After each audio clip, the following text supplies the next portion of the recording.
Hi guys, my name's Jed and you've found this video because you probably want to understand what it takes to become a racing driver. This video is going to be focused on a series of videos is going to be focused on the process that I went through in order to compete in the UK at the National B race licence level.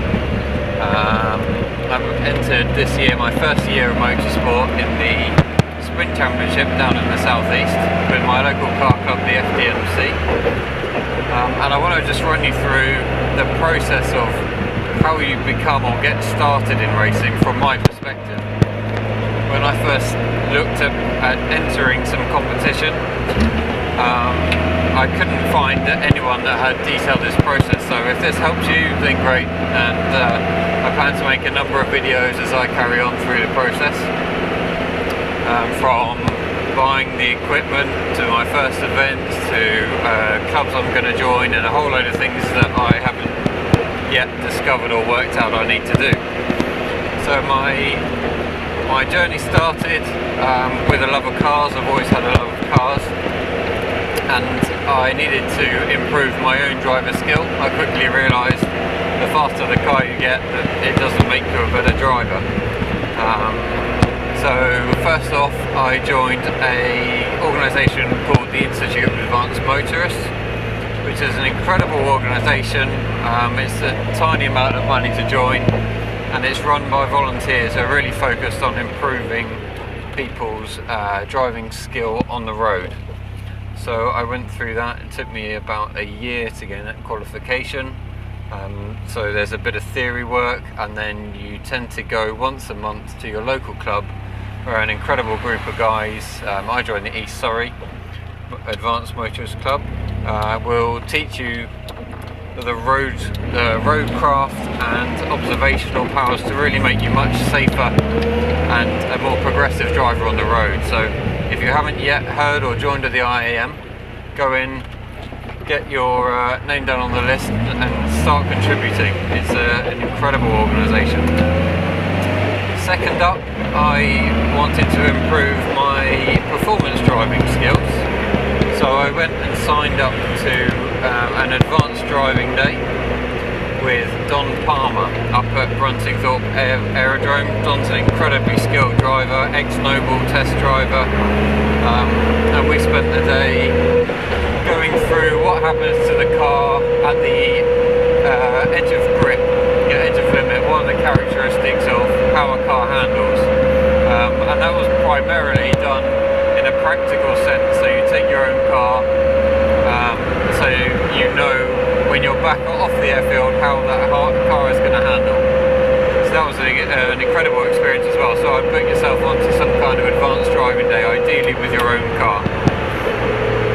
The next thing that I did was to join a local motor club. So I've joined the FMDC, the Farm District Motor Club, which is the nearest one to where I am.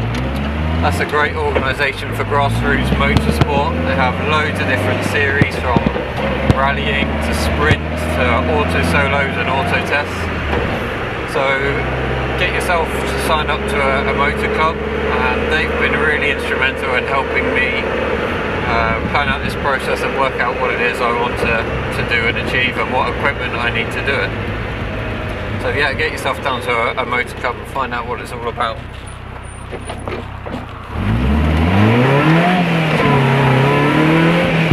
Then the next thing is to find out what competition you want to go into. So I wanted to enter sprints rather than circuit racing, so I found a local organisation to me and looked up the requirements for that.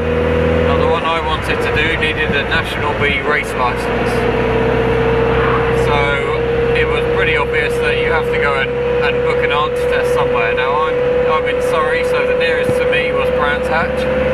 It's a circuit that I've been to a few times on track days, and I love it there. The MSV guys always look after you. They're really friendly, really helpful, and so for me it was a natural choice. So I got booked in to do that. Oh, hang on a sec.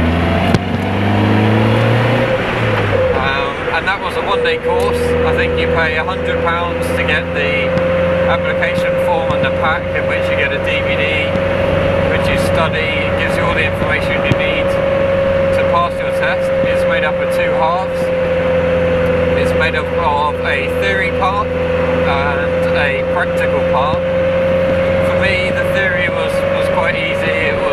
basics of flags, of racecraft, of how race meetings work, the structure of the FIA and the MSA. And then the final part is where you go out on the track, you drive one of their cars and you're assessed. But the guys are great, they give you loads of time, loads of knowledge in their experience, and they really help guide you through that. So once you've got your race license and you've decided what championship you want, you'll need to sort of find yourself a car to compete in. Now I've picked this car here. I'm just doing a bit of a shakedown test after doing a bit of work on it. It's a Caterham 7 Road Sport. It's an ex-Academy race car, 1.6, 125 horsepower.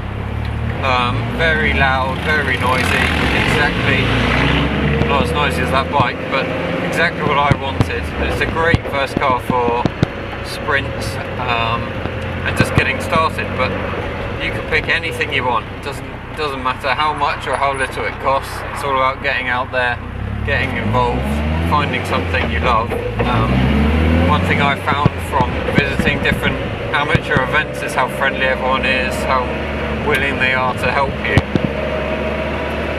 So that's really the process up to now.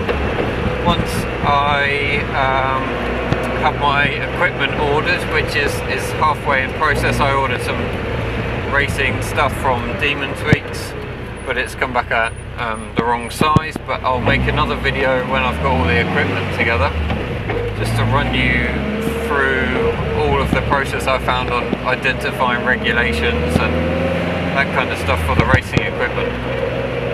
If you like the video, feel free to subscribe. It doesn't matter too much if you do or you don't. I'm going to make these anyway, and I look forward to putting another one up. Cheers.